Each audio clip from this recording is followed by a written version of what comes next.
गलती किसकी? दोस्तों नमस्कार, मैं उपदेश सुपर माइंडसेट चैनल पर आप सभी का हार्दिक अभिनंदन स्वागत करते हुए गलती किसकी, आइए इसको विस्तार से समझते हैं। आप सभी ने सुना होगा, देखा होगा, बिल्ली अपने बच्चे को मुंह में दबाकर चलती है और वहीं पर बंदरिया अपने बच्चे को सीने से लगाकर चलती है।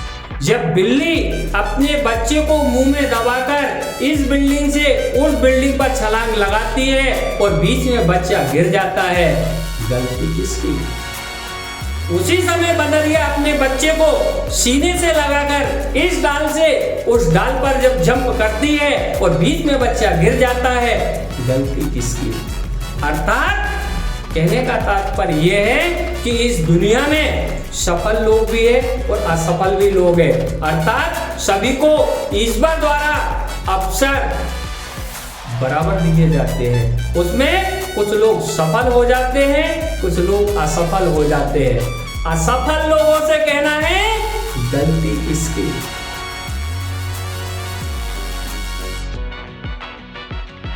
अपनी ताकत का अंदाजा। दोस्तों नमस्कार, मैं उपदेश गौर सुपर माइंडसेट चैनल पर आप सभी का दिल से वंदन अभिनंदन करते हुए आइए आज अपना मूल्यांकन करते हैं, अपनी ताकत का अंदाजा लगाते हैं कि स्टोरी के माध्यम से समझते हैं। हाथी का बच्चा जो कि छोटा बच्चा होता है, घूम फिर के आता है, महावत शाम को एक स्थान पर एक पतली सी लोहे की जंजीर से बांध देता है। रोज दिन भर घूम फिर के आता है, शाम को उसी जगह पे आकर रुक जाता है, खड़ा होता है, महावत शाम को बांध देता है, सुबह खोल देता है। कुछ समय बाद अब ये हाथी का बच्चा धीरे धीरे बड़ा हो जाता है, ताकतवर हो जाता है। इतनी ताकत आ जाती है कि बड़े बड़े पेड़ों को तोड़ने की ताकत है इसके अंदर, पहाड़ों को उखाड़ने की क्षमता है इसके अंदर। लेकिन दिन भर घूम फिर के आता है, उसी जगह पर खड़ा हो जाता है, महावत शाम को उसी पतली सी जंजीर से बांध देता है। अर्थात हाथी के बच्चे का जो माइंडसेट है बिल्कुल बच्चे की तरह ही बना हुआ है। जबकि आज ये जवान हो चुका है, पहाड़ों को उखाड़ सकता है, पेड़ों को तोड़ सकता है, लेकिन पतली सी जंजीर से बंधा रहता है, उसको तोड़ नहीं सकता। क्यों? इसका माइंडसेट स्टार्टिंग से किया गया है कि ये जंजीर को तोड़ नहीं सकता। ठीक इसी प्रकार से आप हमके साथ भी लाइफ में, जिंदगी में यही होता है कि स्टार्टिंग से जो चीज हमें याद करा दी जाती है, माइंडसेट करा दिया जाता है, उसी पर सारा जीवन उसी के इर्द गिर्द घूमता रहता है। अर्थात ना ही कभी हम बड़ा सोच सकते हैं, ना ही कभी हम बड़ा कर सकते हैं। क्यों? कि हाथी के बच्चे की तरह हमारा माइंडसेट हो चुका है कि ये काम हमसे नहीं हो सकता, ये हम नहीं कर सकते, नहीं कर सकते, नहीं कर सकते। अर्थात जिंदगी भर पतली सी जंजीर से जकड़े हुए रहते हैं और सारा जीवन यूं ही व्यर्थ गुजार देते हैं। थैंक यू, धन्यवाद। जिंदगी 3 पन्नों की, आखिर ये 3 पन्नों में क्या है, आइए इसको विस्तार से समझते हैं। नमस्कार साथियों, मैं उपदेश गौर सुपर माइंडसेट चैनल पर आप सभी का तहे दिल से वंदन अभिनंदन स्वागत करते हुए एक पहुंचे हुए संत महात्मा के मुखाग्र ये स्टोरी सुनी है। बताया गया है कि जिंदगी 3 पन्नों की होती है। 3 पन्नों में सारी जिंदगी का सार छुपा हुआ है। आइए समझते हैं। पहला पन्ना जन्म, तीसरा पन्ना मरण, बीच का पन्ना खाली है। अर्थात परमपिता परमेश्वर ने जब मानव को धरती पर पहुंचाया था तो जन्म निश्चित था, कब कहाँ होना है, ये पन्ना ईश्वर ने स्वयं लिख दिया है। और लास्ट का अंतिम पन्ना भी मालिक ने लिख दिया है कि मरण कहाँ किस समय होना निश्चित है, ये भी लिखा है। अर्थात बीच का पन्ना खाली है। स्वयं परमपिता परमेश्वर ने हे मानव तेरे लिए ये 20 का पन्ना खाली रखा है, इसमें जो चाहे जैसा चाहे आप लिख सकते हो। अर्थात जिंदगी 3 पन्नों की है, जिसमें 2 पन्ने लिखे हैं, जन्म और मरण। बीच का पन्ना केवल आपके लिए खाली है। जो चाहे जैसा चाहे कर्म के हिसाब से अपने इस पन्ने को लिख सकते हो। थैंक यू, धन्यवाद। आत्मविश्वास क्या होता है, कैसे होता है, आइए इसको विस्तार से जानते हैं। नमस्कार साथियों, मैं उपदेश गौर सुपर माइंडसेट चैनल पर आप सभी का दिल से स्वागत, वंदन, अभिनंदन करते हुए आत्मविश्वास, आखिर ये आत्मविश्वास क्या होता है, कैसे होता है, आइए समझते हैं। भगवान श्री कृष्ण ने महाभारत में सर्वोत्तम काम यही किया है। क्या किया है कि 5 पांडवों को आत्मविश्वास से भर दिया था, तभी जाकर 5 पांडवों ने महाभारत का इतना विशाल युद्ध को जीत लिया, केवल आत्मविश्वास के बल पे। थैंक यू, धन्यवाद। कंफ्यूजन अर्थात भ्रम क्या होता है, आइए समझते हैं। दोस्तों नमस्कार, मैं उपदेश गौर सुपर माइंड चैनल पे आप सभी का तहे दिल से स्वागत, वंदन, अभिनंदन करते हुए फ्रेंड जानते हैं आखिर ये भ्रम क्या होता है। एक स्टोरी के माध्यम से समझते हैं। स्टोरी है, एक व्यक्ति को एक बार सजा सुनाई जाती है। सजा देते हैं, सजा के रूप में 100 कोड़े या 100 प्याज की सजा दी जाती है। भाई या तो आप 100 कोड़े पड़वाइए या आप 100 प्याज खाइए, ऑप्शन आपके पास में है।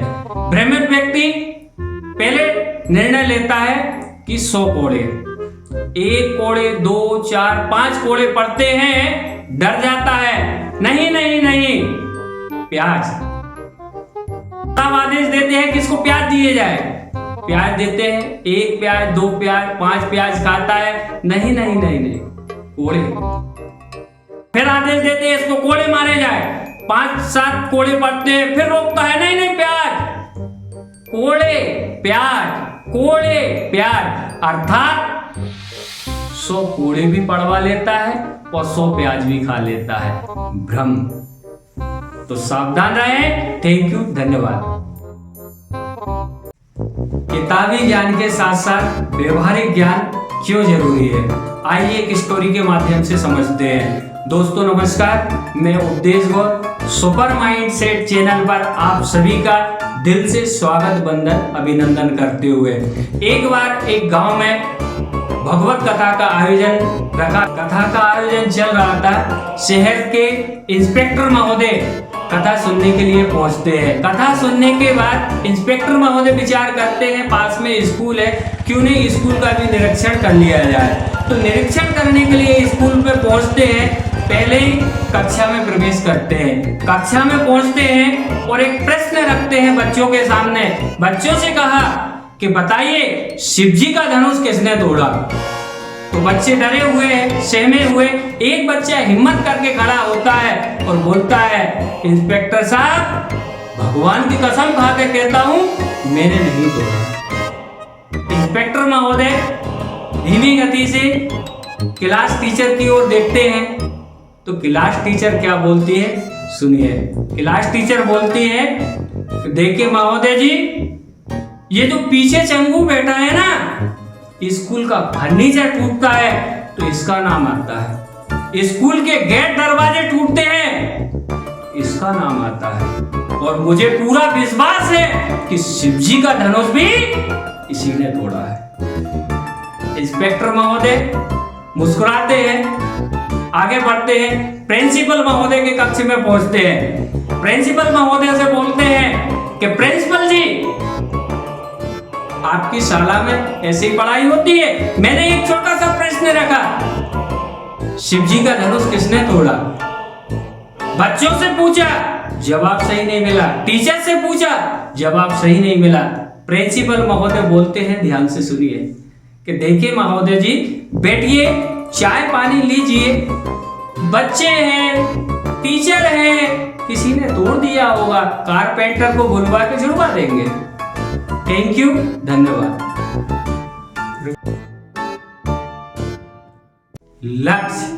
लक्ष्य क्या होता है, आइए आज इसके बारे में विस्तार से समझते हैं। क्या आपका भी कोई लक्ष्य है? दोस्तों नमस्कार, मैं उपदेश गौर सुपर माइंड सेट चैनल पर आप सभी का तहे दिल से बंधन अभिनंदन स्वागत करते हैं। आइए लक्ष्य के बारे में समझते हैं कि स्टोरी के माध्यम से महाभारत में गुरु द्रोणाचार्य ने एक बार अपने शिष्यों की परीक्षा लेने का आयोजन रखा।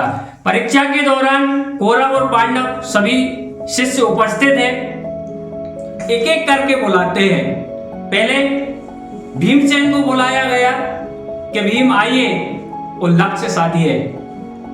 क्या दिख रहा है भीम? तो भीम बोलते हैं कि मुझे फल दिख रहे हैं, पत्ते दिख रहे हैं, पेड़ दिख रहा है। गुरु द्रोणाचार्य बोलते हैं हट, साइड हो, साइड कर देते हैं। दुर्योधन को बुलाया जाता है, आइए दुर्योधन लक्ष्य साधिए। क्या दिखाई दे रहा है? दुर्योधन लक्ष्य साधते और बोलते गुरुदेव एक पेड़ दिख रहा है, पेड़ पे फल लगे हुए हैं, पत्ते लगे हुए हैं, फूल लगे हुए हैं, हट, साइड हो, साइड कर देते हैं। अर्जुन को बुलाया जाता है, अर्जुन आइए लक्ष्य साधिए। क्या दिख रहा है? अर्जुन बोलते हैं गुरुदेव तोते की आंख दिख रही है, इसके सिवा कुछ नहीं दिखाई दे रहा। अर्थात यही लक्ष्य होता है। जिसका लक्ष्य निर्धारित होता है उसे लक्ष्य के सिवा कुछ दिखाई नहीं देता है और वही लक्ष्य भेदता है, वही व्यक्ति दुनिया में सफलता को छूता है। थैंक यू, धन्यवाद। किस्मत, किस्मत में जो लेख लिखे होते हैं वही होकर रहते हैं। आइए एक स्टोरी के माध्यम से समझते हैं।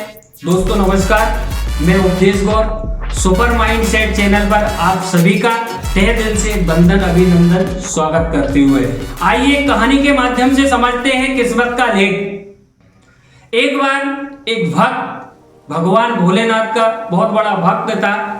कई वर्षों से भगवान भोलेनाथ के मंदिर में रोज रोज जाता, पूजा अर्चना करता। काफी समय व्यतीत हो गया। एक बार माता पार्वती ने भगवान भोलेनाथ से कहा कि हे भोलेनाथ, ये आपका भक्त काफी समय से आपकी पूजा अर्चना कर रहा है, अब समय आ गया है, इसको कुछ वरदान दीजिए। तो भगवान भोलेनाथ माता पार्वती से बोलते हैं कि इसके नसीब में, इसके किस्मत में सुख सुविधा है ही नहीं, मैं कैसे दूं इसको? माता पार्वती बोलती है नहीं नहीं भोलेनाथ, आप कुछ तो कीजिए। तो बोले ठीक है, इसको वरदान देता हूं मैं। भगवान भोलेनाथ जिस रास्ते से वह भक्त रोज रोज मंदिर जाया करता था, उस रास्ते में कुछ सोने की ईंट बनाकर डाल देते हैं कि जैसे ही भक्त इस रास्ते से निकलेगा तो ये सोने की ईंट उसको मिल जाएगी। भक्त मंदिर में पूजा कर रहा है, पूजा करके फ्री होता है, मंदिर के दरवाजे पे पहुंचता है और अचानक उसके माइंड में एक विचार आता है कि यार मैं काफी समय से अपने घर से मंदिर तक आना जाना मेरा लगा हुआ है, काफी समय हो गया, हो सकता मुझे अब इतना अनुभव हो चुका है कि मैं आंख बंद करके भी अपने घर पहुंच सकता हूं। ऐसा विचार करता है और चलने के लिए तैयार होता है, दोनों आंख बंद कर लेता है। आंख बंद करके चलना प्रारंभ करता है। जैसे ही वह ईंट के पास पहुंचता है, पैर की ठोकर लगती है और क्या बोलता है, क्या लोग भी कितने पागल है कि रास्ते में ही ईंट पत्थर डाल देते हैं। अर्थात सोने की ईंट में ठोकर मार के आगे बढ़ जाता है। भगवान भोलेनाथ माता पार्वती की ओर देखते हैं, मुस्कुराते हैं कि देखा इसके नसीब में नहीं है, मैंने सोने की ईंट डाल दी, उसमें भी ये ठोकर मार के चला गया। क्यों? कि इसके नसीब में सुख सुविधा धन्य दान है ही नहीं। फ्रेंड, यही होता है किस्मत का लेख। जिसकी किस्मत में सुख सुविधा लिखी है, कोई तकलीफ देने वाला नहीं होगा, और जिसकी किस्मत में दुख लिखे हैं उसको कोई सुख सुविधा देने वाला नहीं होगा। थैंक यू, धन्यवाद। Welcome to GIC। आइए आज समझते हैं परीक्षा। परीक्षाओं का समय आ चुका है। परीक्षा क्या होती है? दो शब्दों से मिलकर बना है, पर धन इच्छा, अर्थात दूसरों की इच्छा। दूसरों की इच्छा क्या होती है। जब हम क्वेश्चन पेपर करने बैठते हैं तो उसमें दूसरों की इच्छा है, हमारी इच्छा नहीं है। परीक्षा का सेंस है। परीक्षा के समय पे हर विद्यार्थी को कम से कम 1 महीने पहले से अपने आप पर ध्यान देना होता है, अपने स्वास्थ्य पर ध्यान देना होता है। और जिस हाथ से, जिन उंगलियों से हम कलम को पकड़ते हैं, उन उंगलियों पर विशेष ध्यान देना होता है, सेफ रखना होता है, किसी भी प्रकार की चोट ना लगे, इसका हमें ध्यान देना होता है। अगर जिस उंगली से हम पेन कलम पकड़ रहे हैं उसी उंगली में चोट लग जाती है, मोच आ जाती है, आपको सब कुछ याद है, सारा सब्जेक्ट कंप्लीट है, लेकिन आप लिख नहीं पा रहे हो, तो एग्जाम में क्या होने वाला है। इसलिए विशेषकर अपने स्वास्थ्य को ध्यान में रखते हुए, अपनी उंगलियों पर विशेष ध्यान रखते हुए एग्जाम की तैयारी करें। पुनः परीक्षा पर धन इच्छा, दूसरों की इच्छा, क्या पूछा जाएगा ये हमें नहीं पता है। हर सब्जेक्ट पे विशेष ध्यान देते हुए, विशेष फोकस करते हुए अपनी पकड़ बनाइए, मेहनत कीजिए, सफल होइए और अच्छे परसेंटेज से पास कीजिए। थैंक यू, धन्यवाद। ज्ञान, धन और विश्वास, ये तीनों कब और कहां और कैसे मिलते हैं, आइए इसके बारे में विस्तार से समझते हैं। नमस्कार साथियों, मैं उपदेश गौर सुपर माइंडसेट चैनल पर आप सभी का तहे दिल से वंदन अभिनंदन स्वागत करते हुए। फ्रेंड्स, एक बार 3 दोस्त थे, ज्ञान सिंह, धन सिंह और विश्वास सिंह। तीनों दोस्तों ने पास के गांव में एक मेला का आयोजन था, उस मेले में जाने का विचार किया। तीनों दोस्त मेला में पहुंचते हैं, लेकिन वहां पर भीड़ ज्यादा होने के कारण प्रवेश करने से पहले विचार किया कि यार अगर हम मेले में कहीं बिछड़ गए, भीड़ भाड़ में अगर कहीं हम बिछड़ जाते हैं तो कब कहां कैसे मिलेंगे। तो सबसे पहले ज्ञान सिंह बोले कि यार अगर हम बिछड़ गए तो मैं भैया पाठशाला में मिलूंगा, शैक्षणिक संस्थाओं में मिलूंगा मैं आपको। बोले ठीक है। धन सिंह बोले कि अगर मैं आप लोगों से बिछड़ गया तो मैं अमीर जादव के पास में मिलूंगा। बोले ठीक है। विश्वास सिंह की बारी आती है। विश्वास सिंह बोलते हैं कि देखो भाई, ज्ञान सिंह शाला में मिलेंगे, धन सिंह अमीर लोगों के पास मिलेंगे, लेकिन मैं अगर आप लोगों से बिछड़ गया तो कभी नहीं मिलूंगा। अर्थात मुझे संभल के रखना, हाथ पकड़ के चलना मेरा, मैं आपसे बिछड़ ना जाऊं। अगर मैं बिछड़ गया तो जिंदगी में दोबारा कभी नहीं मिलूंगा, कभी नहीं मिलूंगा। थैंक यू, धन्यवाद। नमस्कार दोस्तों, आइए आज समझते हैं सफलता के लिए कार्डियल रूल क्यों महत्वपूर्ण है। आखिर ये कार्डियल रूल क्या होता है, आइए जानते हैं। नियम फर्स्ट, पहला नियम है सफल होने के लिए कभी भी अपने कार्य क्षेत्र में शराब, मांस का सेवन ना करें। नियम दूसरा, पैसों के लेन देन में हमेशा लेन देन साफ सुथरा रखें। नियम तीसरा और बहुत ही महत्वपूर्ण नियम है साथियों, ध्यानपूर्वक समझना, कभी भी किसी की माता बहन, पति पत्नी को गलत निगाहों से ना देखें, गलत व्यवहार ना करें। अगर इन 3 नियमों का पालन अपनी लाइफ में कर लिया तो यकीनन कोई दुनिया की ताकत नहीं है आपको सफल होने से पता है। थैंक यू, धन्यवाद। बोले हुए शब्दों में इतनी ताकत होती है कि जो चाहे वो कर सकते हैं। आइए फ्रेंड समझते हैं पावर ऑफ स्पोकन अर्थात शब्दों की ताकत। एक स्टोरी के माध्यम से समझते हैं। एक बार सुबह सुबह एक व्यक्ति ने एक स्वस्थ व्यक्ति से पूछा कि भाई क्या बात है, आज तो बड़े नर्वस दिखाई दे रहे हो। अगला व्यक्ति बोलता है, क्या बताएं भैया, पिछले 3-4 रोज से स्वास्थ्य ठीक नहीं है। कुछ समय बाद एक बीमार व्यक्ति से पूछा गया, क्या बात है भाई, आज तो बड़े चंगे दिख रहे हो। तो बीमार व्यक्ति बोलता है, भैया अपना क्या है, अपन तो ऐसे ही रहते हैं हमेशा खुश मिजाज। अर्थात शब्दों की पावर समझिए। स्वस्थ व्यक्ति से पूछा गया, क्या बात है, कुछ परेशान नजर आ रहे हो। स्वस्थ व्यक्ति बोलता, क्या बताएं, 3 दिन से परेशान है। और बीमार व्यक्ति से पूछा जाता है, क्या बात है, आज तो बड़े चंगे दिख रहे हो। तो बीमार व्यक्ति बोलता है, अपन तो ऐसे ही रहते हैं हमेशा, पावर ऑफ स्पोकन। अर्थात बोले हुए शब्दों की ताकत, शब्दों में इतनी ताकत होती है कि स्वस्थ व्यक्ति को बीमार बना देता है और बीमार को स्वस्थ बना देता है। थैंक यू, धन्यवाद।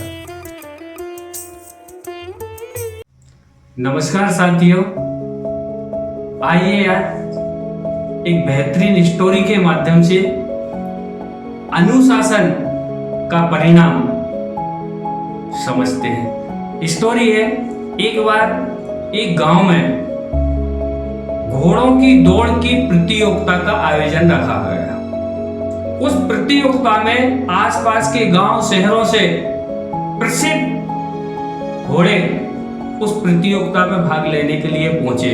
वहीं पास के गांव में एक गांव ऐसा था जहां उस गांव में घोड़े नहीं थे।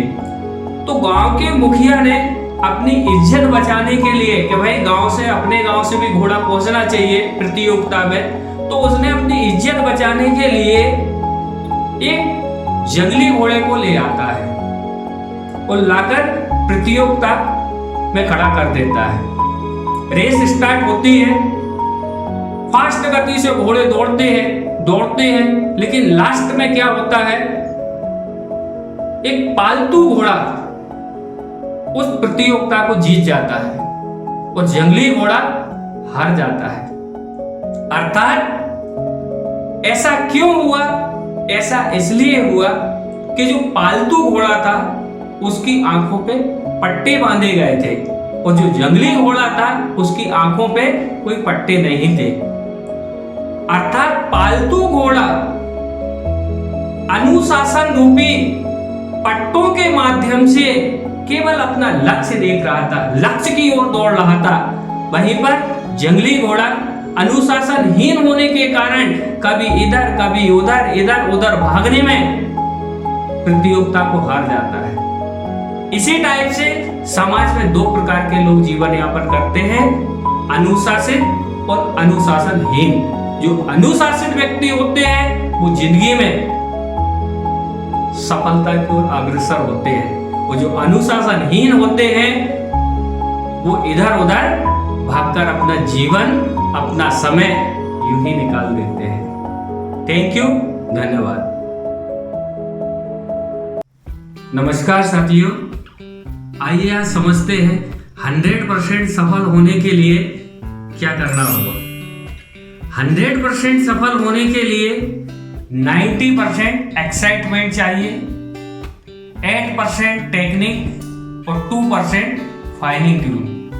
आइए इसको थोड़ा सा विस्तार से समझते हैं। 90% एक्साइटमेंट, किसी भी कार्य को करने के लिए जोश, जुनून, उत्साह की आवश्यकता होती है।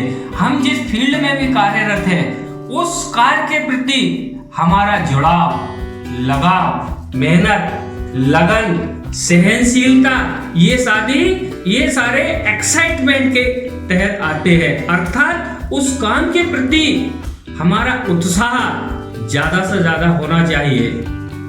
8% टेक्निक, जिस फील्ड में हम कार्यरत हैं उस कार्य के बारे में ज्यादा से ज्यादा नॉलेज, अनुभव हमारे पास में होना चाहिए।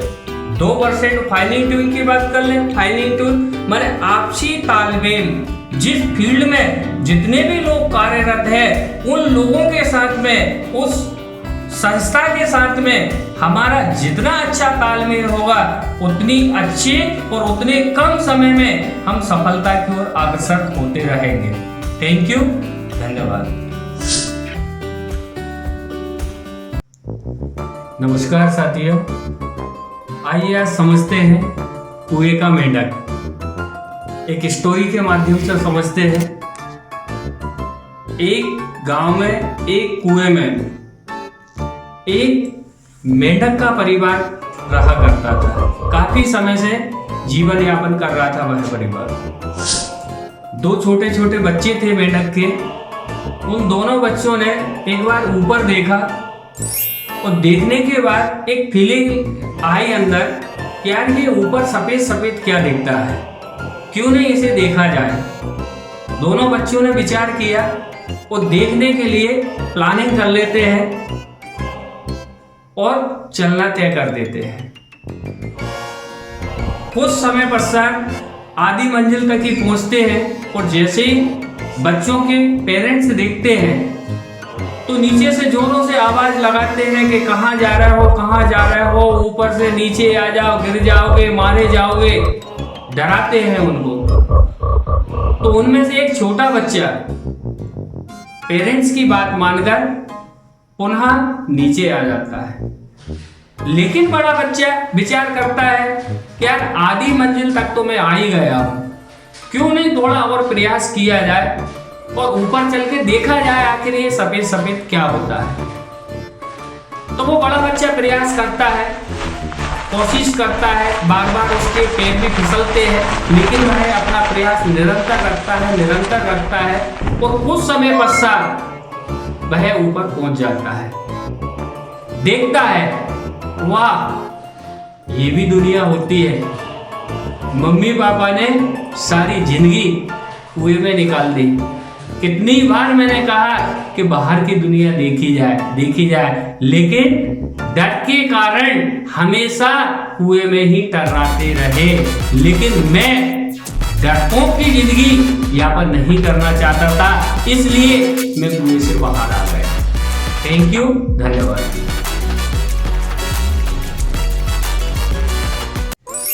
आइए दोस्तों, आज सकारात्मकता और नकारात्मकता के बारे में विस्तार से समझते हैं। एक उदाहरण के माध्यम से समझते हैं। मक्खी दो प्रकार की होती है, बड़ी मक्खी और छोटी मक्खी। बड़ी मक्खी की अगर हम बात करें तो हमेशा फूलों पर बैठना, फूलों का अर्क ग्रहण करना, छत्ते बनाना, शहद बनाना, अर्थात बड़ी मक्खी सकारात्मकता का प्रतीक है। बात करते हैं छोटी मक्खी। छोटी मक्खी हमेशा गंदगी पर बैठती है, अर्थात नकारात्मकता का प्रतीक है। इसी प्रकार से समाज में दो कैटेगरी के लोग जीवन यापन करते हैं, बड़ी मक्खी, छोटी मक्खी। अर्थात जो नकारात्मकता को धारण किए हुए हैं छोटी मक्खी स्वरूप है, और जो सकारात्मकता को धारण किए हुए हैं बड़ी मक्खी का स्वरूप है। समझ सकते हैं छोटी मक्खी के जो प्रतीक होते हैं वो हमेशा कितना ही अच्छा काम हो, कितना ही अच्छा माहौल हो, वो अच्छे माहौल में भी कमियां ढूंढ ही लेते हैं। क्यों कि ईश्वर द्वारा बनाई गई नकारात्मकता की केची उनके पास में ऐसी है, वो इतनी अच्छी बातों के इतने टुकड़े करेंगे कि आपको गिनना मुश्किल पड़ जाएगा।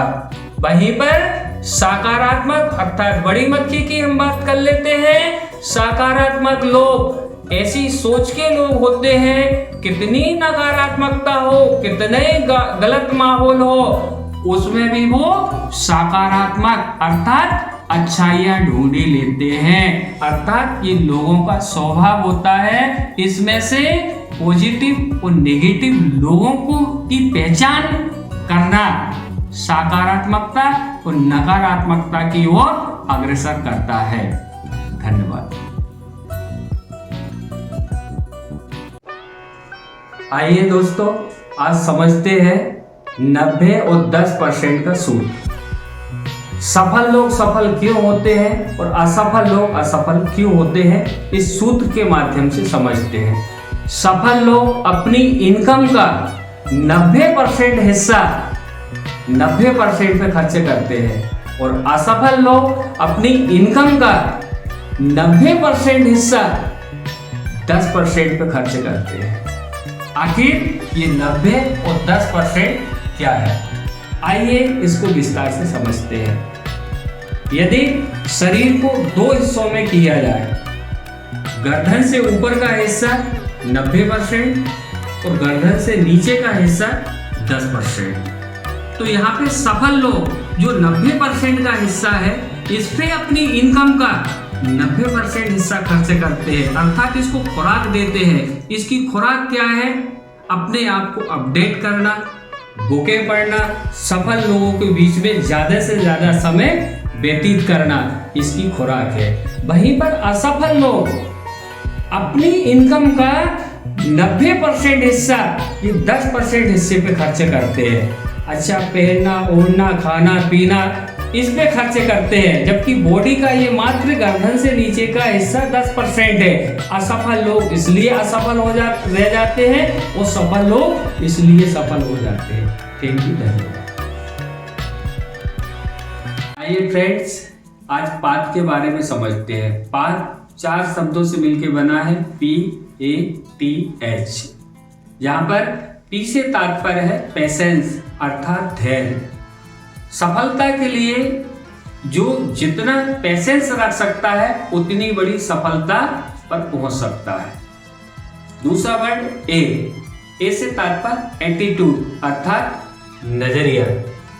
सफलता के लिए हमेशा सकारात्मक नजरिए की आवश्यकता होती है। सकारात्मक व्यक्ति बड़ी ऊंचाइयों को छूता है। तीसरा वर्ड टी से तात्पर्य टीचनेबिलिटी अर्थात सीखने की जिज्ञासा। सीखने के बारे में किसी ने कहा है कि पढ़े लिखे वो नहीं होते जो पढ़े लिखे हैं, पढ़े लिखे वो होते हैं जो निरंतर पढ़ते रहते हैं, अर्थात अपने आप को हमेशा अपडेट करते हैं, टीचनेबिलिटी। चौथा शब्द एच पर होनेस्टी अर्थात ईमानदारी। ईमानदारी से तात्पर्य जब हमें कोई ना देख रहा हो तब भी वो काम करे जो काम करने लायक हो, ऑनेस्टी। थैंक यू, धन्यवाद। बहुत गई तोड़ी बची पल पल बीती जाए रे, पल भर के कारण कहीं कलंक नहीं लग जाए रे। राजा के दरबार में आज नृत्य का आयोजन रखा गया है। नृत्यांगनाएं नृत्य प्रस्तुत करती है। रात्रि का चौथा पहर हो चुका है। तबला वादक को नींद का हल्का सा झोंका आता है। नृत्यांगना देखती है कि कहीं इसको नींद ना आ जाए। अगर ऐसा हुआ तो हमारा आयोजन बिगड़ जाएगा, विफल हो जाएगा, और विफल अगर हो गया तो ये राजा सुबह हमें हो सकता है मौत की सजा सुना दे। नृत्यांगना डरती हुई ये दोहा बोलती है, बहुत गई तोड़ी बची पल पल बीती जाए रे, पल भर के कारण कहीं कलंक नहीं लग जाए। ये दोहा सुनकर राजा के बाजू में उनका पुत्र 40 वर्ष की उम्र का बैठा हुआ है। जैसे ये दोहा सुनता है, पुत्र अपने सारे जेवर उतारता है और नृत्यांगना को प्रस्तुत कर देता है। राजा ये अचंभा देखता है कि पुत्र को क्या हुआ, इतने सारे जेवर क्यों न्यौछावर कर दिए। पुत्र से पूछते हैं कि ऐसा क्या हुआ जिसमें आपने अपने सारे जेवर नृत्यांगना को प्रस्तुत कर दिए। पुत्र बोलता है कि पिताजी 40 वर्षों से इंतजार कर रहा हूँ कि अब आपको समझ में आए, अब आपको समझ में आए, लेकिन आपको समझ में नहीं आ रहा था। अब आप मुझे राज तिलक कराएंगे, कब कराएंगे आपको समझ में नहीं आ रहा था। मैंने विचार कर लिया था कि प्राप्त होते ही आपका कत्ल करवाकर इस राजगद्दी पे मैं बैठूंगा, लेकिन इस नृत्यांगना के इस दोहे ने मेरी आंखें खोल दी। बहुत गई तोड़ी बची पल पल बीती जाए रे, पल भर के कारण कहीं कलंक नहीं लग जाए। अर्थात मैंने अपना निर्णय बदल दिया कि बहुत गई, 40 वर्ष मेरी उम्र निकल गई, अब 40 वर्ष के बाद क्या करूंगा, राजपाट का सब छोड़ के मैं अब वनवासी होना चाह रहा था, इसलिए मैंने अपने सारे जीवन इसको न्यौछावर कर दिए। थैंक यू, धन्यवाद।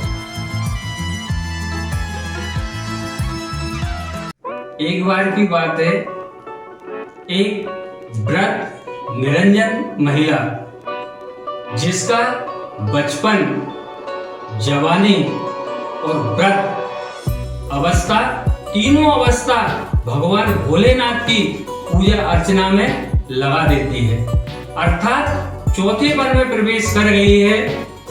पूजा करते करते सारी जिंदगी व्यतीत हो जाती है। वृद्ध है, आंखों से अंधे हैं, गरीब है, इनका एक लड़का है, लेकिन लड़के के यहाँ कोई संतान नहीं है। पूजा करते करते जिंदगी व्यतीत हो जाती है। एक बार माता पार्वती भगवान भोलेनाथ से कहती है कि हे भोलेनाथ, इस वृद्ध महिला की सारी उम्र निकल गई है आपकी पूजा अर्चना करते हुए, लेकिन आज तक आपने कभी ध्यान नहीं दिया है। आप इस पे कृपा कीजिए, इसको कुछ वरदान दीजिए। भगवान भोलेनाथ बोलते हैं माता पार्वती से कि हे पार्वती, इसकी बहुत सी समस्या है, कितनी समस्याओं का समाधान करूं मैं? बोले नहीं भोलेनाथ, कुछ तो रहम कीजिए इस पे। तो बोले ठीक है, चलिए चलते हैं। भगवान भोलेनाथ माता पार्वती के साथ वृद्ध महिला के पास में पहुंचते हैं। भगवान भोलेनाथ कहते हैं कि हम आपकी पूजा अर्चना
कि मतलब की दुनिया में कौन किसका होता है, कि मतलब की दुनिया में कौन किसका होता है, धोखा वही देते हैं जिन पे भरोसा होता है।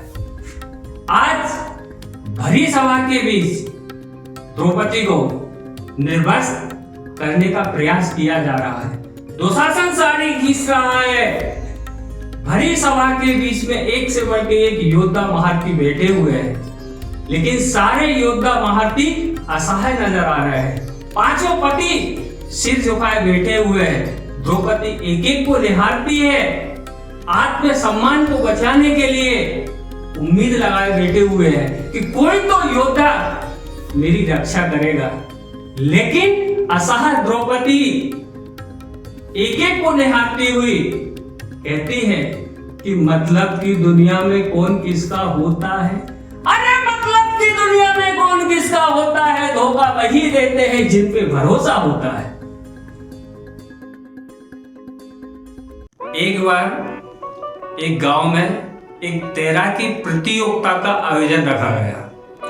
सावन का महीना है, बारिश हो रही है, नदी नाले उफान पे है, नदियों में बाढ़ आई हुई है। दूर दराज से तैराकी आते हैं। प्रतियोगिता प्रारंभ होती है। काफी लोग प्रयास करते हैं, लेकिन कोई भी व्यक्ति नदी के इस छोर से उस छोर तक नहीं पहुंचता। कुछ समय बाद देखते एक व्यक्ति इस छोर से उस छोर पर पहुंच जाता है, अर्थात प्रतियोगिता जीत जाता है। जैसे वह व्यक्ति उस छोर पर पहुंचता है, उस किनारे पर पहुंचता है, लोगों की भीड़ जमावड़ा इकट्ठा हो जाता है।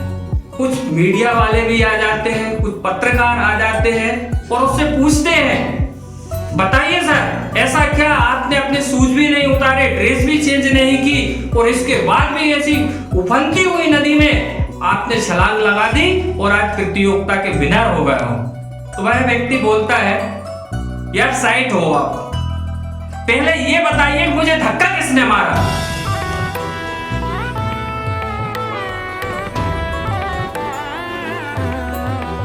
सफलता एक खेल है, सफलता एक खेल है। इस खेल को जितनी अधिक बार खेलोगे उतनी अधिक बार जीतोगे, और जितनी अधिक बार जीतोगे उतनी अधिक बार खेलोगे। आइए इसको एक स्टोरी के माध्यम से विस्तार से समझते हैं।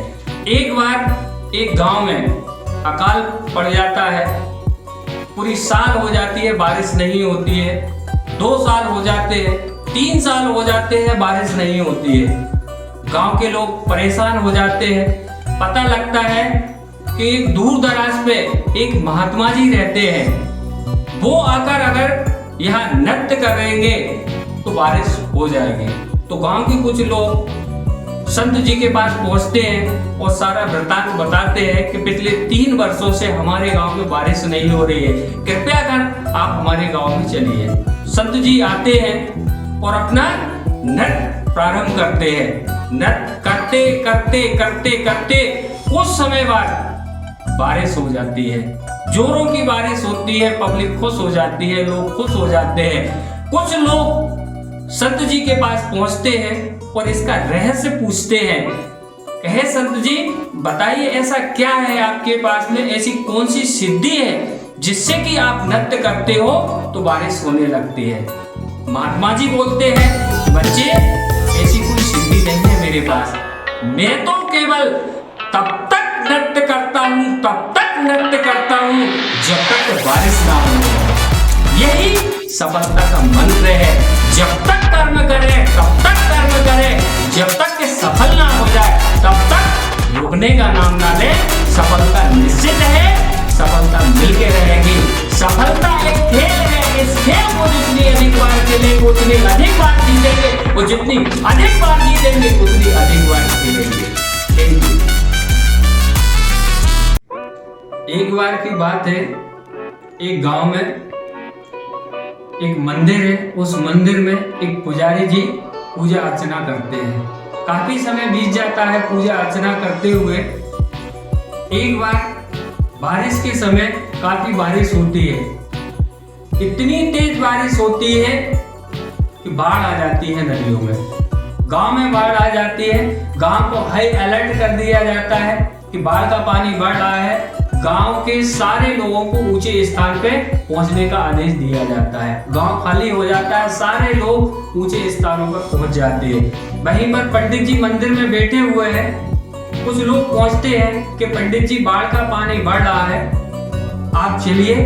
गांव के सारे लोग ऊंचे स्थान पर पहुंच चुके हैं, आप भी चलिए। तो पंडित जी बोलते हैं मैं भगवान भोलेनाथ का भक्त हूँ, मेरा कुछ नहीं हो सकता, आप लोग जाइए, मैं तो भगवान भोलेनाथ की पूजा अर्चना कर रहा हूँ। ऐसा बोलते हैं तो लोग चले जाते हैं। बाढ़ का पानी और बढ़ने लगता है, और बढ़ जाता है, यहाँ तक कि मंदिर के प्रांगण में पानी आ जाता है।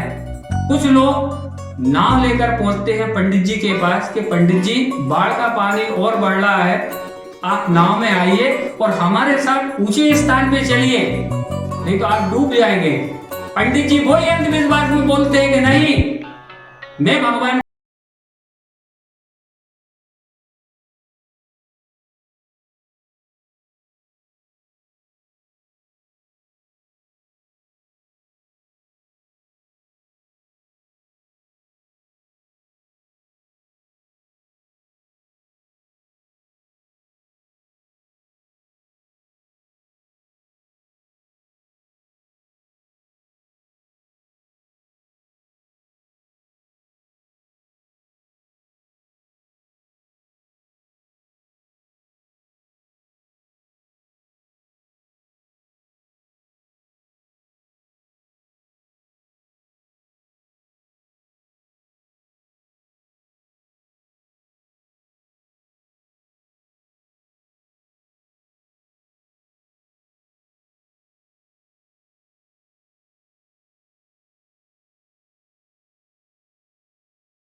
नमस्कार साथियों। एक बार भगवान भोलेनाथ पृथ्वी लोक पर मानव की क्रियाकलाप को देखते हुए नाराज हो जाते हैं। इंद्रदेव को आदेश देते हैं कि हे इंद्रदेव, मानव अपनी क्रियाकलापों से भटक गया है, इनको सबक सिखाना पड़ेगा। सबक सिखाने के लिए आप कुछ समय के लिए बारिश ना करना पृथ्वी लोक पे, तब तक ना करना जब तक कि मैं अपना शंख ना बजाऊं। जब भी मैं अपना शंख बजाऊंगा आप समझ लेना कि हाँ अब बारिश करना है। बोले ठीक है। कुछ समय, 1 साल हो गया बारिश नहीं हुई, 2 साल हो गया, 3 साल हो गया, सारी पृथ्वी पर अकाल पड़ गया, भूमि बंजर हो गई। वहीं पर एक किसान बंजर भूमि पर हल चलाने का कार्य निरंतर रख रहा था। एक बार भगवान भोलेनाथ माता पार्वती के साथ पृथ्वी पर भ्रमण कर रहे थे। देखा वह किसान बंजर भूमि पे अपना हल चला रहा है। तो भगवान भोलेनाथ साधु का वेश बनाकर उस किसान के पास पहुंचते हैं और पूछते हैं कि भाई पिछले 3 साल से बारिश नहीं हुई है, अकाल पड़ा हुआ है, इसके बावजूद भी आप हल चला रहे हो, बंजर भूमि पे हल चला रहे हो, इसका राज क्या है? तो वह किसान बोलता है कि हे ब्राह्मण देवता, मैं हल इसलिए चला रहा हूं कि ये मेरा कर्म है और मेरा कर्म मुझे करना चाहिए। दूसरा, इसलिए भी हल चला रहा हूं कि मैं कहीं अपने कर्म से भटक ना जाऊं, अपने काम को भूल ना जाऊं, इसलिए मैं हल चला रहा हूं। बारिश होना ना होना ये मेरे बस में नहीं है, ये तो ईश्वर की कृपा है। जब होना होगा तब हो जाएगी, लेकिन मेरा काम है हल चलाना, मुझे हल चलाना चाहिए, इसलिए मैं हल चला रहा हूँ। किसान की बात भगवान भोलेनाथ सुनते हैं, विचार करते हैं यार ये किसान, एक नवोद किसान जब अपने काम में इतना मस्त है और इसको ये ध्यान है कि ये कहीं मैं हल चलाना ना भूल जाऊं, इसलिए ये बंजर भूमि पे हल चला रहा है, कहीं मैं अपना शंख बजाना ना भूल जाऊं। ऐसा विचार करते हुए ही अपने पॉकेट से शंख निकालते हैं भगवान भोलेनाथ और शंख बजाते हैं। जैसे ही शंख बजता है उधर इंद्रदेव समझ जाते हैं कि भगवान भोलेनाथ का इशारा हो गया। घनघोर बारिश होने लगती है, बारिश होने लगती है, खूब बारिश होती है। इससे क्या होता है, वो किसान जो बंजर भूमि पे हल चला रहा था उसकी फसल बहुत बढ़िया हो जाती है और इसका फायदा वह उठा लेता है, फायदा इसका लेता है।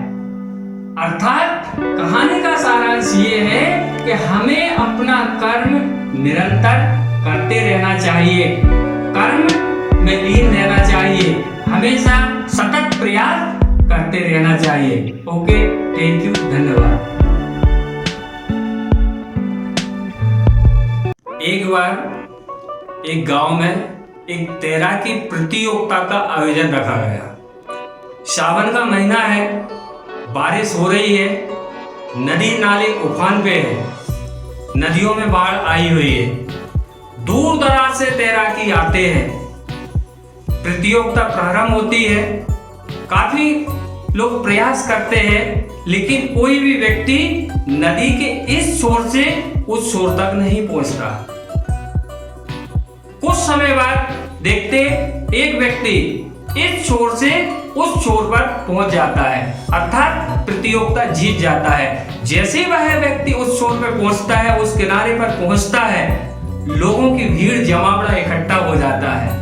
कुछ मीडिया वाले भी आ जाते हैं, कुछ पत्रकार आ जाते हैं और उससे पूछते हैं, बताइए सर, ऐसा क्या आपने अपने शूज भी नहीं उतारे, ड्रेस भी चेंज नहीं की और इसके बाद भी ऐसी उफनती हुई नदी में आपने छलांग लगा दी और आज प्रतियोगिता के विनर हो गए हो? तो वह व्यक्ति बोलता है, यार साइड हो आप, पहले ये बताइए मुझे धक्का किसने मारा?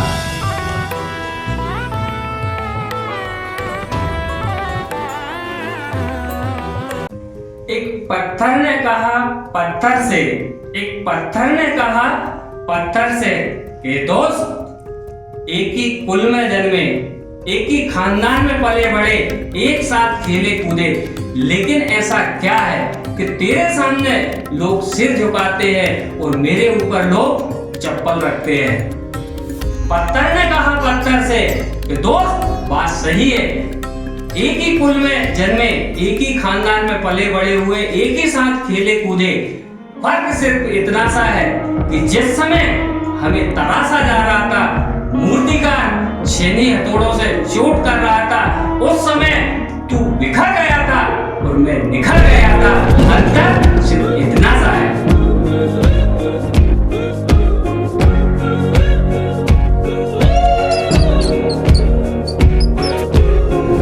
नमस्कार दोस्तों, आइए आज समझते हैं समय की उपयोगिता, अर्थात समय की उपयोगिता क्या होती है। दोस्तों, काफी लंबे समय से सर्चिंग करने के बाद आज इस टॉपिक पे पहुंचे हैं। तो अगर आपने इस टॉपिक को आज ध्यानपूर्वक समझ लिया तो यकीनन आपकी जिंदगी में टर्निंग पॉइंट हो जाएगा। तो आइए समझते हैं समय की उपयोगिता। ईश्वर ने सभी को 24 घंटे का समय दिया है, लेकिन इस 24 घंटे के दरमियान ऐसा क्या होता है कि बहुत से लोग सफल हो जाते हैं और बहुत से लोग असफल हो जाते हैं। ऐसा क्यों? आइए कोडेंट के माध्यम से समझते हैं। कोडेंट में 4 पॉइंट बताए गए हैं, इन्हें बड़े ध्यानपूर्वक समझने का प्रयास करना। पहला पॉइंट है इंपॉर्टेंट अर्जेंट। दूसरा टॉपिक है इंपॉर्टेंट नॉट अर्जेंट। तीसरा टॉपिक है अर्जेंट नॉट इंपॉर्टेंट और चौथा टॉपिक है नॉट इंपॉर्टेंट नॉट अर्जेंट। आइए इनको थोड़ा सा विस्तार से समझते हैं। पहला टॉपिक इंपॉर्टेंट अर्जेंट, अर्थात इस समय कार्य जरूरी भी है और अर्जेंट भी है। उदाहरण स्वरूप, मालिक ना करे परिवार में किसी सदस्य को अटैक आ जाए, इस समय क्या हो रहा है? ये काम इंपॉर्टेंट भी है और अर्जेंट भी है। जिस व्यक्ति को अटैक आया है उसे तुरंत ट्रीटमेंट दिलाना इंपॉर्टेंट भी है और अर्जेंट भी है। समय यहां पर देना होगा। सेकंड टॉपिक है इंपॉर्टेंट नॉट अर्जेंट। इस समय क्या हो रहा है? इंपॉर्टेंट तो है लेकिन अर्जेंट नहीं है। उदाहरण, बुक पढ़ना, स्किल डेवलप करना इंपॉर्टेंट तो है लेकिन अर्जेंट नहीं है। तीसरा topic urgent not important. Urgent है लेकिन इंपॉर्टेंट नहीं है। किसी फ्रेंड ने कॉल किया, आज संडे है, क्या कर रहे हो? कि कुछ नहीं, चलिए घूमने चलते हैं, 4 घंटे का समय वेस्टेज हो गया। अर्जेंट है, दोस्त से दोस्ती बरकरार रखने के लिए अर्जेंट है लेकिन इंपॉर्टेंट नहीं है। चौथा topic not important not urgent. मनोरंजन ना ही इंपॉर्टेंट है और ना ही अर्जेंट है। केवल मनोरंजन, 3 घंटे कोई मूवी देखना, ना इंपॉर्टेंट है मूवी देखना और ना ही अर्जेंट है। क्रिकेट मैच देखना 4 घंटे 5 घंटे, ना इंपॉर्टेंट है और ना अर्जेंट है। आइए समझते हैं इसी 24 घंटे के दरमियान बहुत से लोग सफल होते हैं और बहुत से लोग असफल होते हैं। टाइम मैनेजमेंट कैसे होता है?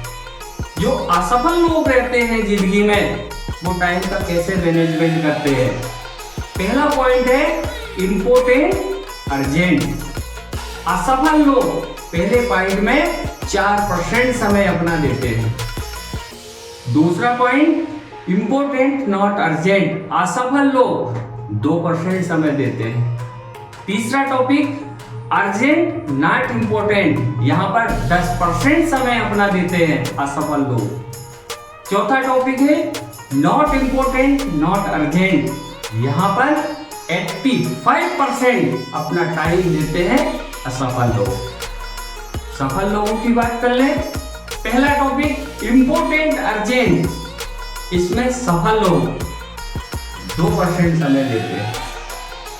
दूसरा टॉपिक इम्पोर्टेंट नॉट अर्जेंट, इसमें 95% समय देते हैं सफल लोग। इंपॉर्टेंट है लेकिन अर्जेंट नहीं है, बड़ी सोच। आज बुक पढ़ना भविष्य के लिए जरूरी है, स्किल डेवलप करना भविष्य के लिए जरूरी है।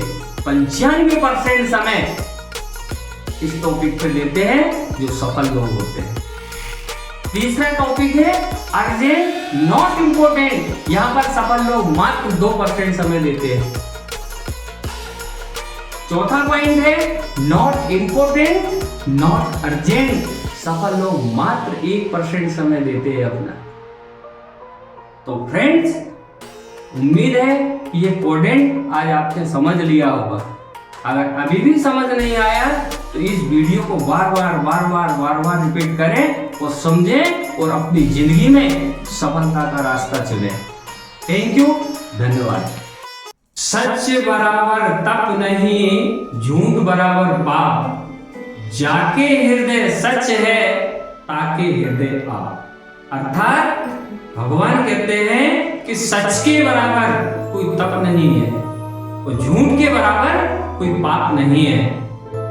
जिसके हृदय में सच है उसके हृदय में मैं स्वयं वास करता हूँ। ये कथा एक नगर में चल रही है, एक प्रसिद्ध वक्ता के मुखार से। उस कथा में नगर के सभी जन उपस्थित है। उसी दौरान एक चोर चोरी करने के विचार से नगर में प्रवेश करता है। जैसे ही प्रवेश करता है देखता है कि यार नगर के सभी लोग अभी तो सोए नहीं है, इस समय सभी जाग रहे हैं, मैं कैसे चोरी कर पाऊंगा। तो वो भी उस कथा में जाकर बैठ जाता है। उस कथा के दौरान वक्ता के मुंह ये दोहा सुनता है, सच बराबर तप नहीं, झूठ बराबर पाप, जाके हृदय साच है ताके हृदय आप। अर्थात समझ जाता है चोर कि हमेशा सच बोलना चाहिए और एक गांठ लगा लेता है कि आज से मैं सच बोलूंगा। जैसे ही कथा समाप्त होती है सभी लोग अपने अपने घर चले जाते हैं। कुछ समय पश्चात चोर भी अपने कार्य में लग जाता है। नगर के राजमहल में पहुंचता है चोरी करने के लिए। जैसे ही द्वार पे पहुंचता है द्वारपाल उसको रोकता है, रुकिए, कौन हो, कहां से आए हो, कहां जा रहे हो। अब चोर के दिमाग में एक बार फिट हो चुकी थी कि आज से झूठ नहीं बोल रहा। बोलता है कि मैं चोर हूं, चोरी करने आया हूं। इससे द्वारपाल का दिमाग घूम जाता है कि यार कोई महल गए सिपाही होगा, पूछने पर नाराज होगा। अरे ठीक है कोई बात नहीं है, जाइए आप जाइए। द्वारपाल जाने देता है। चोर अंदर जाता है, खजाने में प्रवेश कर जाता है, पास हीरे जवाहरात भरता है, संदूक भरता है, वो संदूक भर के सिर में रख के बाहर चल देता है। फिर द्वार पे पहुंचता है, फिर द्वारपाल बोलता है, रोकता है उसको, कौन है, कहां जा रहे हो और ये संदूक में क्या लेके जा रहे हो। फिर सच बोलता है वो कि चोर हूं, चोरी करने आया था और हीरे जवाहरात भर के ले जा रहा हूं, रोक लीजिए। द्वारपाल समझ जाता है कि यार कोई नगर के वरिष्ठ व्यक्ति है और इससे पूछने पर ये परेशान हो गया। कोई बात नहीं, जाइए। तो फ्रेंड, इस कहानी का सारांश ये है कि व्यक्ति को हमेशा सच बोलना चाहिए। कोई भी कार्य करे, कार्य कभी कोई छोटा बड़ा नहीं होता है, हमेशा सच का साथ देना चाहिए। तो thank you, okay, all the best. आइए फ्रेंड्स, आज एक बहुत ही बढ़िया टॉपिक पे बात करने वाले हैं। टॉपिक का नाम है भाई का साथ, अर्थात भाई की मदद या भाई का सहयोग इंसान को कहां से कहां पहुंचाता है, आइए समझते हैं। आज रणभूमि में लंकापति रावण अंतिम सांसें ले रहे हैं। प्रभु श्री राम जी भैया लखनलाल से बोलते हैं कि हे लक्ष्मण, ये बहुत बड़ा ज्ञानी है। आज ये ज्ञानी पुरुष अपनी जिंदगी की अंतिम क्षण में आ चुका है, अंतिम सांसें ले रहा है। आप जाइए इस ज्ञानी पुरुष से कुछ ज्ञान की बातें सीख लीजिए। लखनलाल जी रावण के पास पहुंचते हैं, पूछते हैं आप तो इतने बड़े ज्ञानी हो, आज ये दशा आपकी कैसे हुई? रावण समझाते हैं, कहते हैं हे लक्ष्मण,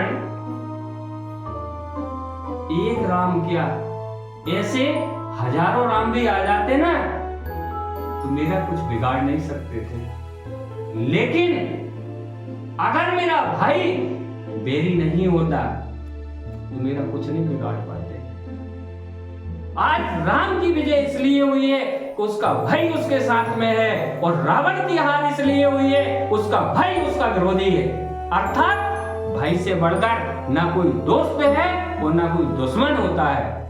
थैंक यू, धन्यवाद। नमस्कार फ्रेंड्स, आइए आज एक बहुत ही बेहतरीन टॉपिक पे बात करते हैं। टॉपिक का नाम है समय की पाबंदी। आइए इसको समझते हैं, अर्थात समय की पाबंदी क्या होता है। इसका हिंदी अनुवाद समय के पक्के, इंग्लिश में इसे कहा जाता है टाइम पंक्चुअलिटी। अर्थात जीवन में आगे वही लोग बढ़ते हैं जो समय के पक्के होते हैं। अर्थात जीवन में आगे बढ़ने के लिए पहला पायदान होता है समय के पक्के। समय के पक्के जो लोग होते हैं यकीनन बहुत ऊंचाइयों को छूते हैं। कहा गया है, इतिहास गवाह है, समय के पक्के लोग फर्श से अर्श तक पहुंचते हैं और समय के कच्चे लोग अर्श से फर्श तक पहुंचते हैं। थैंक यू, धन्यवाद।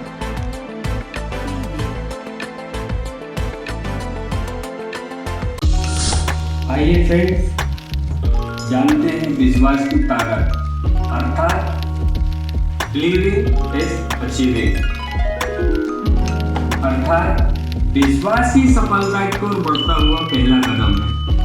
किसी भी काम को करने से पहले अगर आप सोचते हैं ये काम मैं कर सकता हूँ, तब भी आप अच्छा सोचते हैं। अगर आप सोचते हैं ये काम मैं नहीं कर सकता हूँ, तब भी आप अच्छा सोचते हैं। क्यों? ऊपर बैठा ईश्वर अल्लाह वाहेगुरु हर परिस्थिति में हाथ खोले हुए बैठा है।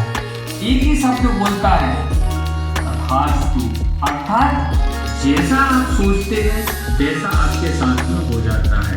इसीलिए कहा गया है कि हमेशा positive positive positive positive positive positive ही सोचना चाहिए।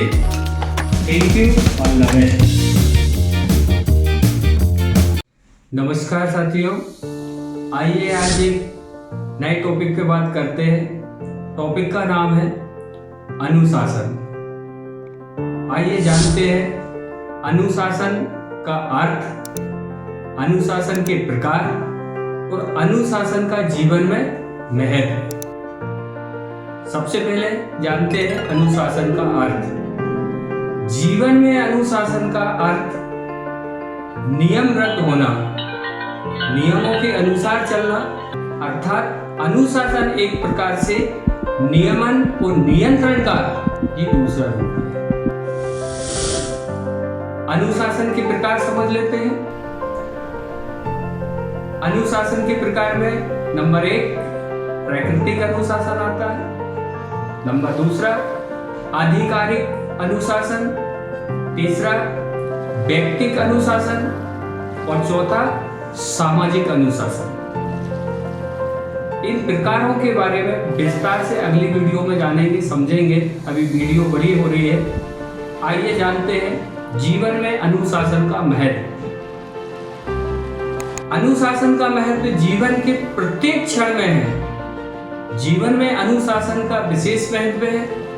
इसके द्वारा व्यक्ति तथा समाज में व्यवस्था, नियमन, नियंत्रण तथा आज्ञाकारी स्थापित की जा सकती है।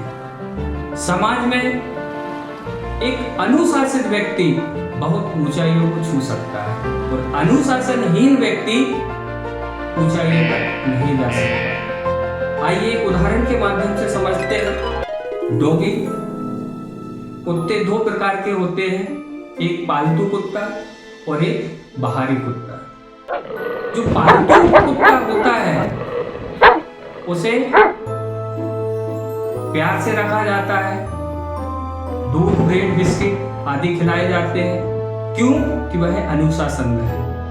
और दूसरा जो बाहरी कुत्ता होता है अनुशासनहीन होता है। जैसे ही घर के बाहर आता है, दिखता है, भगाने का प्रयास करते हैं। और वहीं पर जो पालतू कुत्ता होता है उसको घर में रखा जाता है।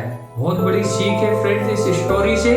अनुशासन का जीवन में बहुत बड़ा महत्व है। Okay, all the best.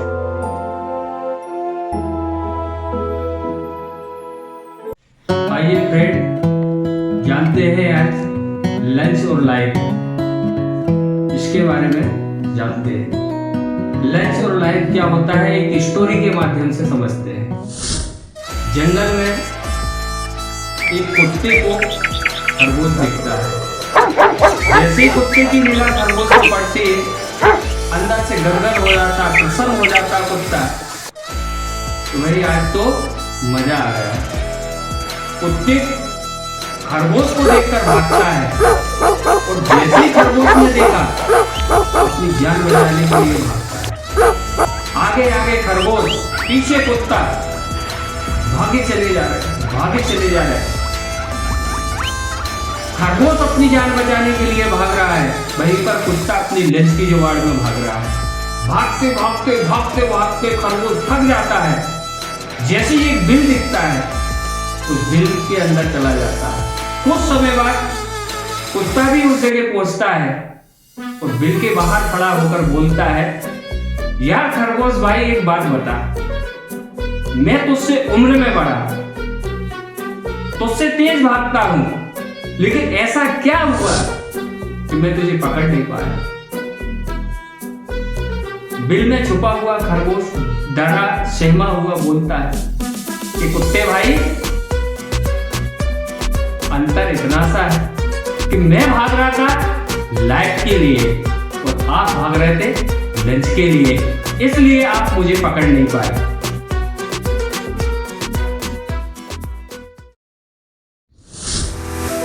आइए फ्रेंड्स जानते हैं जोखिम। जोखिम क्या है एक स्टोरी के माध्यम से समझते हैं। गर्मी का समय है, रेगिस्तान में एक व्यक्ति लगभग 10 किलोमीटर पैदल यात्रा कर रहा है। उसके पास में 1 लीटर पानी की बोतल है। पैदल चलना प्रारंभ करता है व्यक्ति, कुछ दूर तक चलता है, 1.5-2 किलोमीटर चलता है। प्यास लगती है, गर्मी के कारण गला सूखने लगा तो बोतल से पानी पीता है। आधी बोतल पानी बचा है। आगे और बढ़ता है और बढ़ता है। चलते चलते फिर कुछ समय बाद प्यास लगती है, गला सूखने लगता है, फिर पानी पीता है। अब उसके पास में आधे में से आने वाला 1/4 पानी बचा हुआ है। सफर अभी आधी मंजिल बाकी है। थोड़ी दूर चलता है, देखता है पास में एक हेडपंप दिखता है। जैसे ही हेडपंप देखा तसल्ली मिलती है कि चलिए आप जी भर के पानी पीऊंगा। जैसे ही हेडपंप के पास पहुंचता है क्या होता है, हेडपंप पर एक पर्ची लगी हुई है, बोर्ड लगा हुआ है, उस पर लिखा है इस हेडपंप से पानी निकालने के पहले इसके अंदर पानी डालना होगा। अब ये और बड़ी समस्या हो गई, पानी भी है, प्यास भी लगी हुई है, लेकिन प्यास बुझाने के लिए हेडपंप भी सामने है, लेकिन शर्त ये है कि पहले उसमें पानी डालना होगा। फ्रेंड्स, अगर उस व्यक्ति की जगह आप होते तो आप क्या करते? प्यास बुझाते उसी पानी से, या थोड़ी सी रिस्क लेकर, जोखिम लेकर हेडपंप में पानी डालकर पूरी मेहनत करके किस्मत आजमाते? उस व्यक्ति ने एक जोखिम लिया, क्योंकि उसको पता है कि थोड़ा सा पानी है, इतने पानी में प्यास तो बुझनी नहीं है और अभी सफर आधी मंजिल बाकी है, क्यों नहीं जोखिम ली जाए, रिस्क ली जाए। उसने वही किया, जितना पानी था उसके पास में हेडपंप में डाला और हेडपंप चलाना स्टार्ट किया। कुछ देर चलाता गया, लेकिन अचानक थोड़ी देर बाद पानी आ जाता है। पानी पीता भी है और बोतल भी भरता है। अर्थात कहानी का सारांश ये है कि जिंदगी में कुछ मोड़ ऐसे आते हैं जिन पर हमें जोखिम लेना होता है। बगैर जोखिम के भी प्यासे हैं, अगर जोखिम ले ली और किस्मत में प्यास बुझना लिखा है तो 101% प्यास बुझ के रहेगी। Thank you, all the best.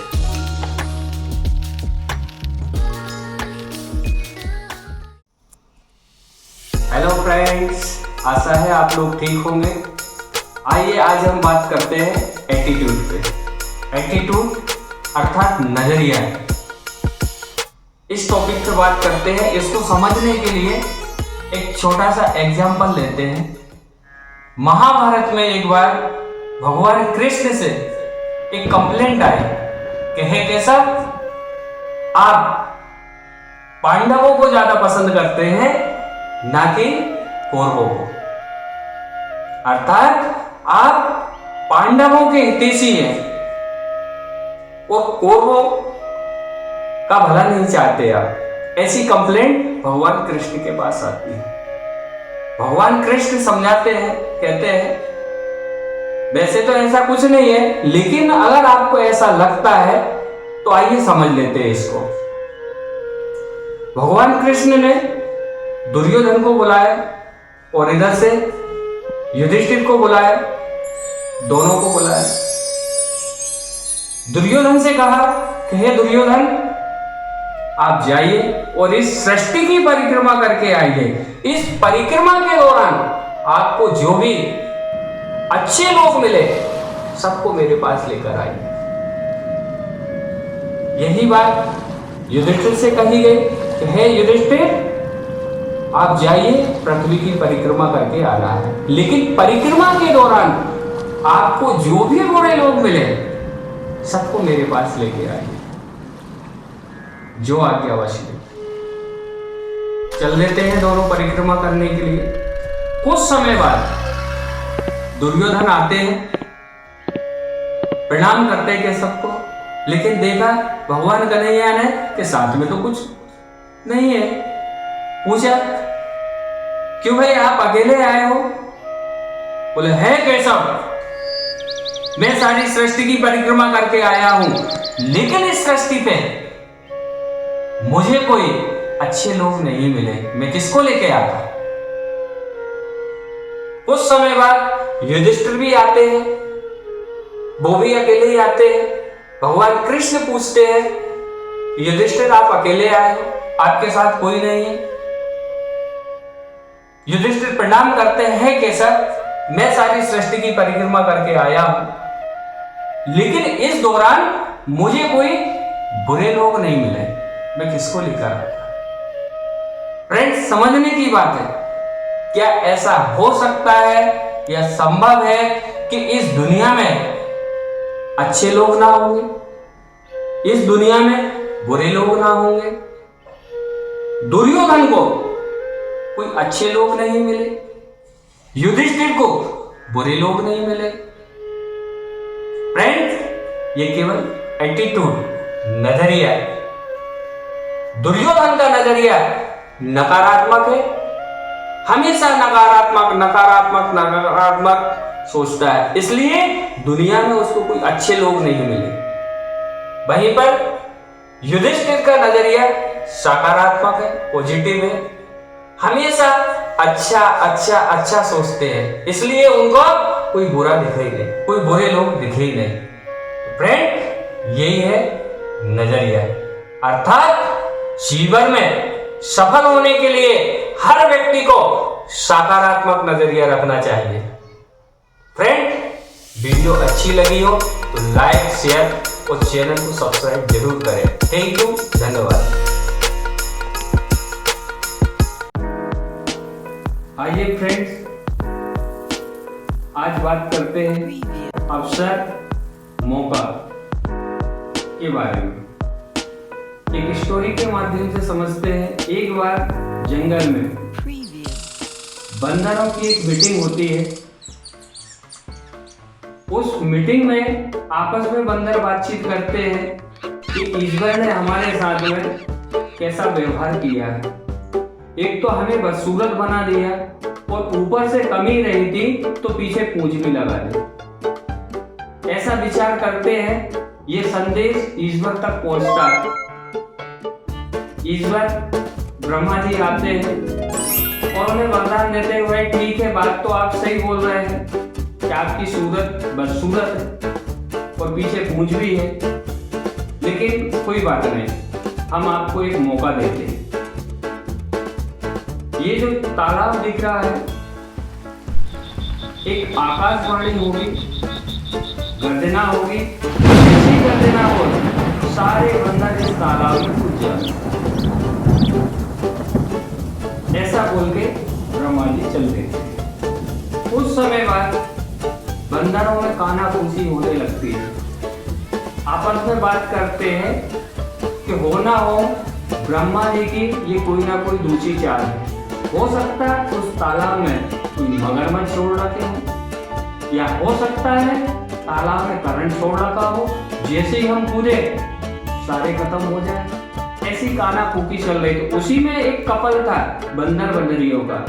जैसे ही आकाशवाणी होती है वो कपल जंप कर जाता है तालाब के अंदर। कुछ समय पश्चात वो सुंदर राजकुमार राजकुमारी बन के बाहर आ जाते हैं। जैसे ही सारे बंदर देखते हैं उस कपल को तो वो भी अपना विचार करते हैं जंप मारने का, लेकिन जैसे ही जंप करते हैं ब्रह्मा जी रोक देते, बस आपका समय समाप्त हुआ, अब कोई चांस नहीं है। अवसर, मौका, ईश्वर हमेशा सबको मौका देता है, लेकिन कुछ लोग उस मौके को पहचान के फायदा उठा लेते हैं और कुछ शंकावादी जो लोग होते हैं हमेशा शक की दृष्टि से अवसर को देखते हैं और अवसर को गवा देते हैं। Okay, thank you.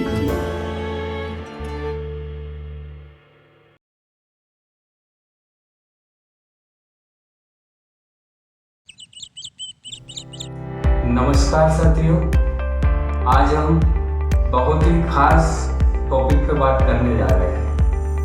टॉपिक है माइंडसेट। आइए जानते हैं आखिर ये माइंडसेट क्या होता है। इसका हिंदी अनुवाद कहा जाए तो माइंडसेट का अर्थ होता है मानसिकता। अर्थात मानसिकता क्या है? किसी भी वस्तु के बारे में सोचना मानसिकता होती है। मानसिकता दो प्रकार की हो सकती है, गरीब मानसिकता और अमीर मानसिकता। आइए जानते हैं गरीब मानसिकता और अमीर मानसिकता में अंतर क्या होता है। गरीब मानसिकता हमेशा छोटी सोच होती है। वहीं पर बात कर लें, अमीर मानसिकता बड़ी सोच होती है। गरीब मानसिकता वाले लोग नकारात्मक प्रवृत्ति के होते हैं और अमीर मानसिकता वाले लोग सकारात्मक मानसिकता के होते हैं। गरीब मानसिकता वाले, इनका कोई लक्ष्य नहीं होता, लक्ष्यहीन होते हैं। अमीर मानसिकता वालों का निश्चित लक्ष्य होता है। गरीब मानसिकता वाले तमोगुणी होते हैं, अमीर मानसिकता वाले रजोगुणी होते हैं। आइए इनको थोड़ा सा विस्तार से समझते हैं गरीब मानसिकता वाले की सोच छोटी होती है, अर्थात संकुच प्रवृत्ति के होते हैं, हमेशा छोटी सोच रखते हैं, कंफर्ट जोन में रहते हैं, बड़ा सोचने से डरते हैं, घबराते हैं। वहीं पर बात कर लें अमीर सोच, अमीर मानसिकता वालों का सोच बड़ी होती है, ड्रीम होते हैं, ड्रीमर होते हैं, हमेशा किसी भी वस्तु के बारे में सकारात्मक सोचते हैं, रवैया इनका सकारात्मक होता है। गरीब सोच हमेशा किसी भी वस्तु के बारे में नकारात्मकता सोच रखते हैं।